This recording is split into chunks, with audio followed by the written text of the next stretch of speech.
Hello, everyone, and welcome to the event. This is our final event for the Care and Society series. The quote that we've been using as part of our theme is, "Care work provides the basis for our human infrastructure, and we need it to navigate through life as surely as we need roads and bridges." And I'd also like to start with a Kumeyaay land acknowledgement, as we do in Mesa College's events. We acknowledge that San Diego Mesa College resides on the ancestral homeland of the Kumeyaay Nation. We recognize their connection to this region and offer our respect to their elders, as well as past, present, and future generations. We extend gratitude to the Kumeyaay peoples for allowing us to live, work, and learn in their traditional land. So this series has been exploring care work and care workers as being in this structural position that is both systematically devalued, but in being devalued in the way that it is as a necessary form of labor. Care workers are also given a form of leverage, a way to build collective power that we see has been extremely powerful. For this event, we are exploring care work through the lens of art. We're looking at art as a form of care that functions to empower and to heal. And we're also looking at the at foster care systems or resource care systems. So we are going to also we want to thank Sociology's Unofficial SoCo Club, who is we have been organizing these events, as well as San Diego Mesa College's the Humanities Institute, which is providing funding for gift certificates to the artists who we're going to see today, and also to our Next Step program and Fast Scholars program. And we are going to hear next from Marcus Berrien about the Next Step and Fast Scholars program at Mesa College. Hello, my name is Marcus Berrien, and I'm an assistant professor and counselor at San Diego Mesa College. I'm in the EOPS Next Step program. In this program, I have the privilege of serving students who have experienced foster care. And before I begin talking a little bit more about our program, I want to thank Aaron for inviting me to speak with you all today. So essentially, at Mesa College, we have two programs that support students who've experienced foster care. And I don't by any means expect you to remember everything that I'm going to say today. But the biggest messages that I want you to take away is one, that there is a program at Mesa College to support students foster, and also how to get in contact with us. So essentially, a little bit about what we do is we pride ourselves on being a scholarly program. Especially, oftentimes we know that programs that serve students who've experienced foster care or other programs that serve students who have been historically underserved were looked at as, remedial programs. And we know that we have no time and no place for that in the work that we do with our students. So essentially, what we have been, some of our successes that we've had in the past is students who've gotten into UCLA, UCSD, are currently chefs in the kitchen and things of that nature. So while we have academic expectations for our students, we also ensure that we have high supportive services as well. And then what I'd also like to take a little bit of time to do is share just how to get in contact with us. So at Mesa College, this is our website, and it's called the Fast Scholars program. And we also have another program that's called Next Step. So to get in contact with us, you can email us at mesafosteryouth@sdccd.edu, or you can email two of our awesome staff members, Melissa Zavala at bzavala@sdccd.edu, or our project assistant, Denise Arco, who is also very amazing, and her email is darco@sdccd.edu, which you can see right down here. So once again, out of much of the stuff that I said today, I just want you to know that we do have a program at Mesa College who supports students who've experienced foster care. And so even if you aren't a student who've experienced foster care, but you know somebody who has and may be interested in attending college, feel free to get them connected with us. Thank you so much for having me, and thank you again, Aaron, for allowing me to speak with you. Moore is their Chief Programs Officer, and he's with us today to talk about Voices for Children and offer a kind of overview of the work that they do. So Thank you so much, Stephen, for being here. Thank you very much, Doctor. I appreciate it. And thank you for having me. I suppose I should start by also paying my respects and homage to the fact that I am a Mesa College proud graduate.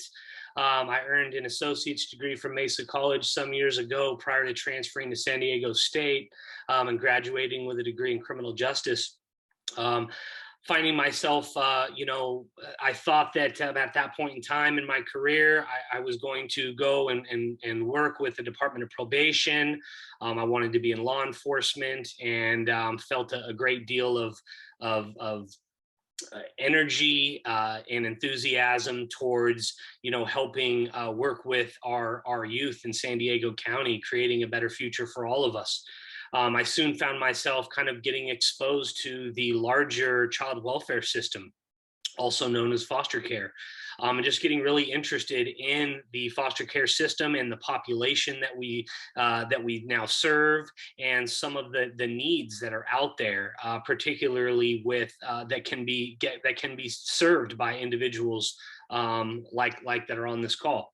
So Voices for Children, just to give you a little bit of an overview, Voices for Children is a local nonprofit organization. It is actually a national CASA, which stands for Court Appointed Special Advocate, is an acronym.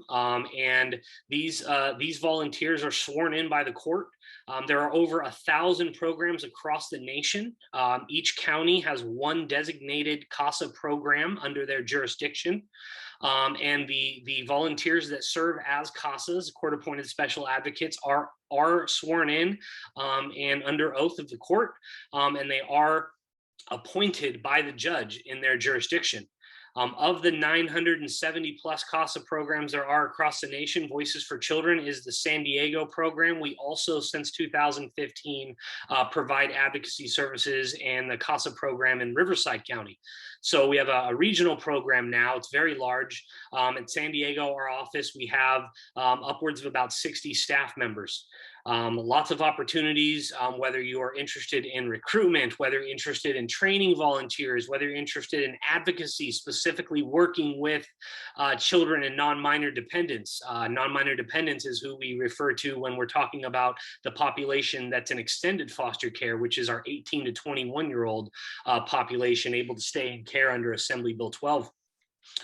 It is an amazing organization. I've been here for about 13 years. I continue to be impressed by this organization and our mission, our drive to serve as many youth as we possibly can and provide them an opportunity to have an advocate. And what does that advocate do for them? Well, they advocate in a couple different spaces, specifically in the education arena. Oftentimes CASAs can, I don't know if Dr. Evans, you hold education rights on your particular youth, but CASAs can be oftentimes assigned education rights by the court. They are charged with making critical education decisions on behalf of their youth and supporting them in their academic journey. We also advocate in the community, and whether that be making sure that our youth have access and opportunities. And also we advocate for them in the courtroom, which is via a court report that our advocates do. They submit a report to the judge for every hearing their youth might have in their foster care journey. Typically, that's going to be about every 6 months. A child will come before the court, and the court is charged with making some pretty difficult decisions in terms of whether or not they maybe will be reunifying with their family. That is always the goal for our children, is reunification and preservation of family whenever possible. However, we've come to learn and acknowledge that that's not always possible. Society has some pretty significant ills, and people are really challenged with effectively parenting, among all of the other challenges that we all face as just day-to-day humans and parents. So when reunification is not possible, the advocate takes on the role of trying to help determine what is going to be the best option for that youth moving forward. How can we quickly and most effectively provide them permanency? Whether that is with a resource family, whether that is going to be aging out of the foster care system as an adult, or whether that is going to be adoption or guardianship as a long-term plan. And so our advocates work tirelessly to make sure that we are taking into account the best interest of that youth, We're not confined by any budgetary issues when it comes to the county treasury, when it comes to the different means in which a person needs to find success. So a great deal of what we do is we have this relentless advocacy towards what is in the best interest of that youth and that individual. And part of that is really taking into account what they want. But as an advocate, it can be difficult because we can't always base our advocacy on what the youth wants. As a responsible adult in their life, we also have to make some critical decisions based on, again, what's in their best interest. And that may not always align specifically with what they want. So it's a difficult path to navigate in terms of trying to make that determination and representation. We have almost 1,000, we have over 1,000 CASA volunteers that will serve in our county of San Diego.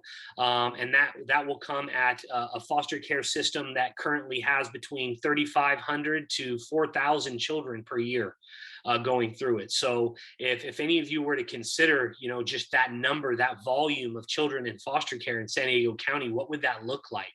That would look like if you were to put everyone in a bus, our standard school buses that you see, everyone's familiar with the big yellow buses, side by side in seats, it's likely that bus end on end, that line of buses would stretch about 7.5 miles.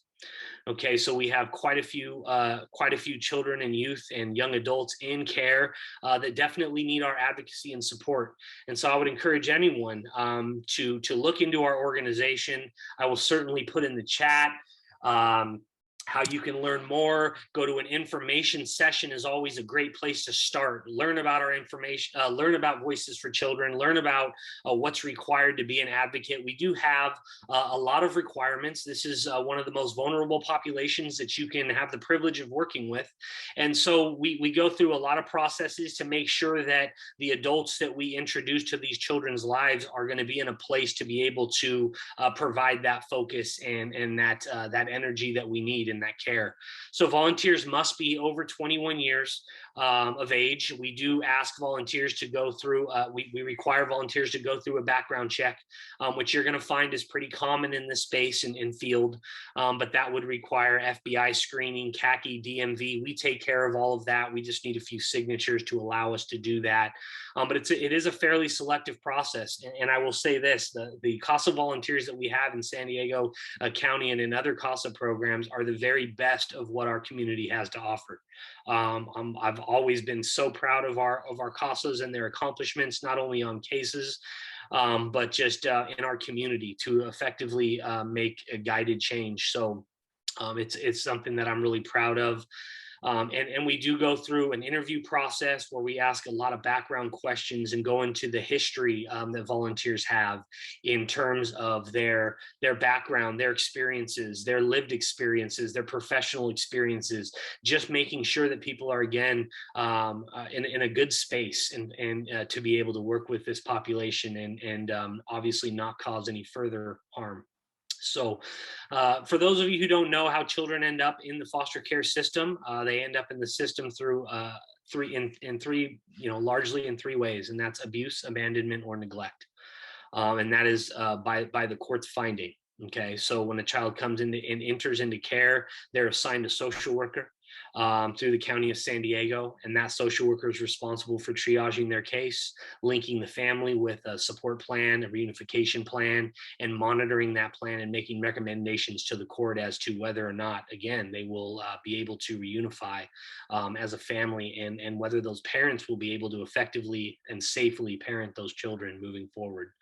And that's one of the keys that we're working towards here. So there are so many opportunities in this field, not only with Voices for Children, and I'll speak to Voices for Children because I happen to know, we're seeking advocacy supervisors right now. We have 3 different positions open for advocacy supervisors now. We have recruitment positions open. We're constantly looking to add to our repertoire and to add to our team. And we're not always looking for the fancy degrees. We're not always looking for, what you might expect from an employer. We're looking at lived experiences we're looking at different things that people bring to the table and add to our team so that we collectively can do our best work for children. And we recognize that that looks very different and requires a very diverse workforce. And so by way of our volunteer force and our workforce, we are working towards diversity, equity, inclusion, and we're working towards bringing in people with very different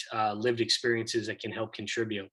So I hope that all of you will take some time to learn more about Voices for Children. www.speakupnow.org is our website. Check it out. Come to an information session. We're doing our best to provide information sessions virtually right now during the pandemic.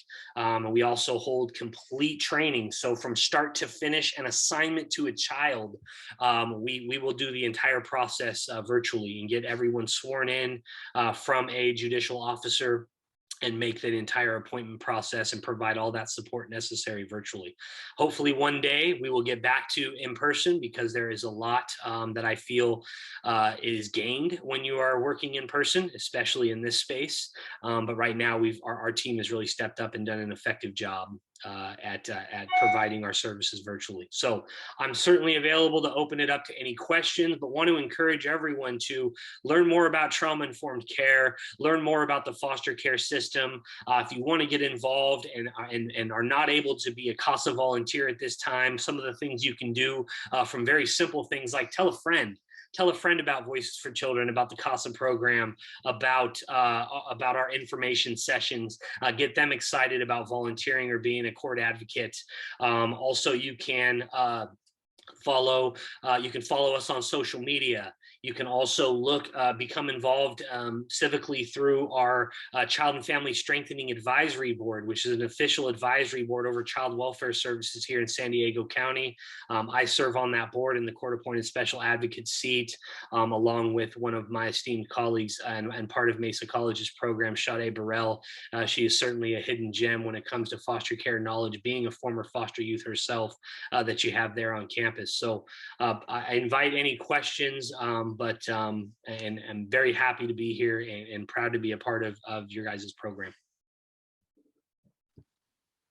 Thank you so much. And there is actually a question a student had about whether there is any, the question is there crossover between Voices for Children and the immigrant children who are separated from their parents and guardians?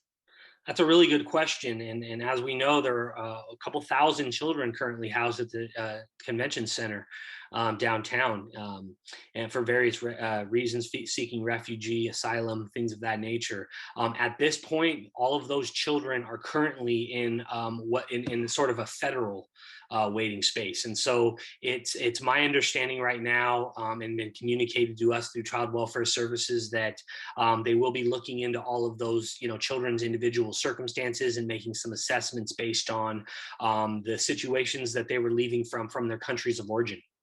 And in the event that some of those children were in abusive situations, either here or in their countries of origin, there is a potential that they could end up in our federal foster care system, where they would be federal resource families and adoptive placements and things that they would be seeking out and looking into. And then ultimately, if there were some circumstances, they could end up locally here in San Diego's foster care system, but we don't anticipate that happening for a great deal of them.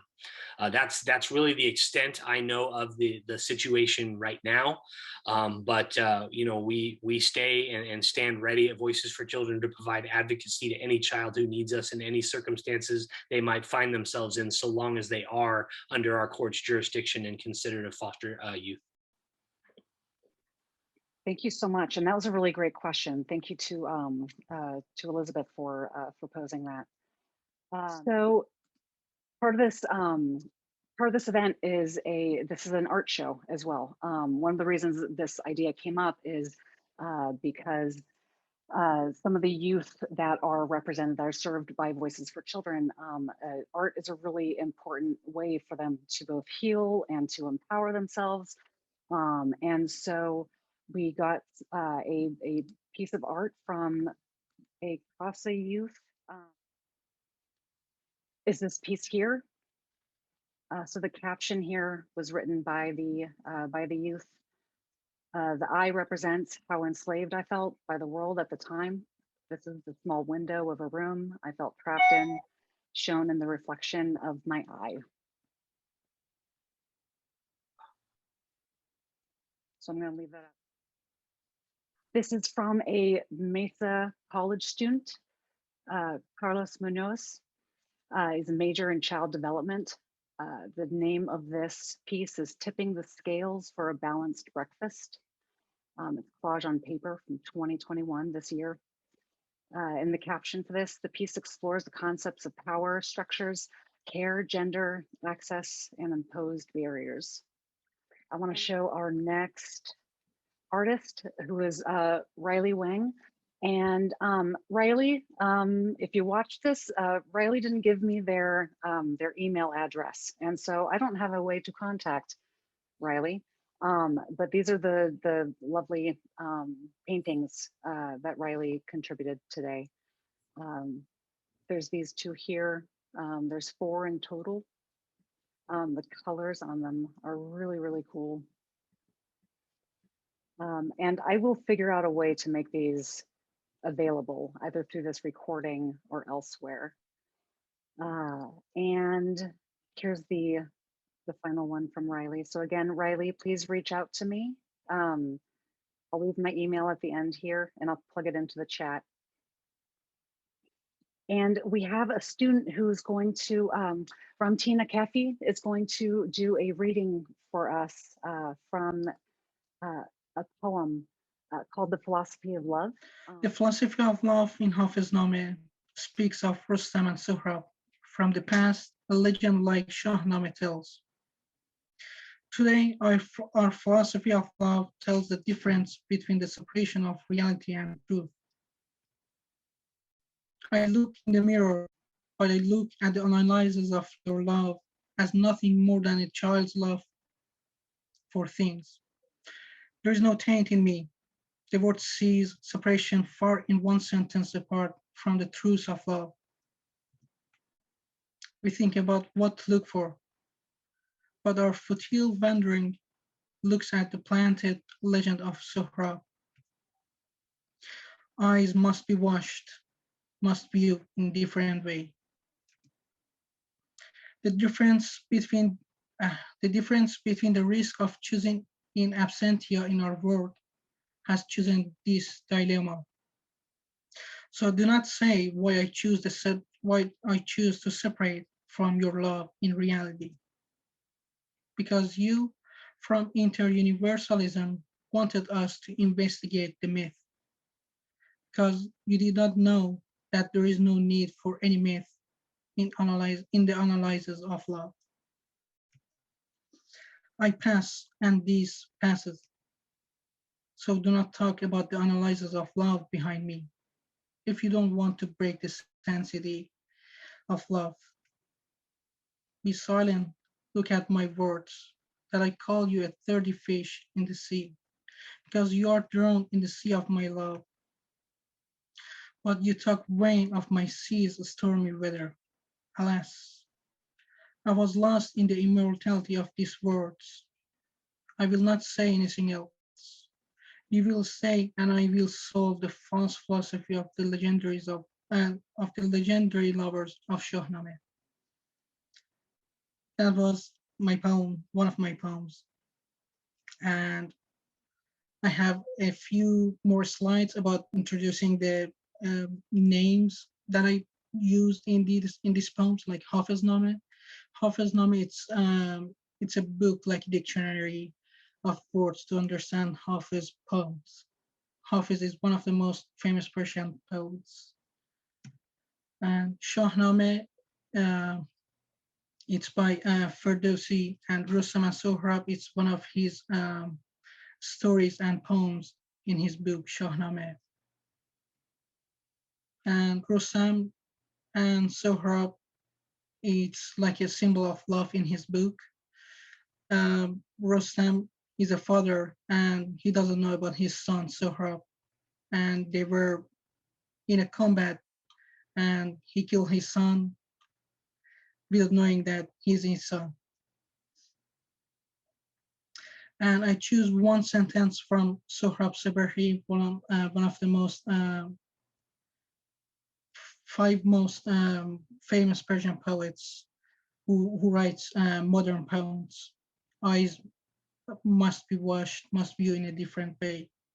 That was one of his most famous poems. Thank you all for listening. And if you guys have any questions, I'm here. Please, Hello? I'm not seeing who. Yes, yes, please. In the end there, you showed that poet, Sohrab. You said he was one of the first 5 Persian poets to write modern poems. I'm curious, what's the main difference between a modern and a pre-modern poem? Modern poem, it's like it has a rhythm on it. So there's not really a rule on the grammar for writing a modern poem. It just you can read the modern poem however you want to rhythm it to give it a melody. But like if you want to write a ghazal or you want to write qasida, these are all, they have rules and all the sentences, and it has a main grammar to use it. That is the different from modern and from other poets. Interesting. Thank you. Thank you. Yes. Should I Thanks say for the shukran? question. So again, this is the first piece of art that we saw from the youth who's being served by Voices for Children.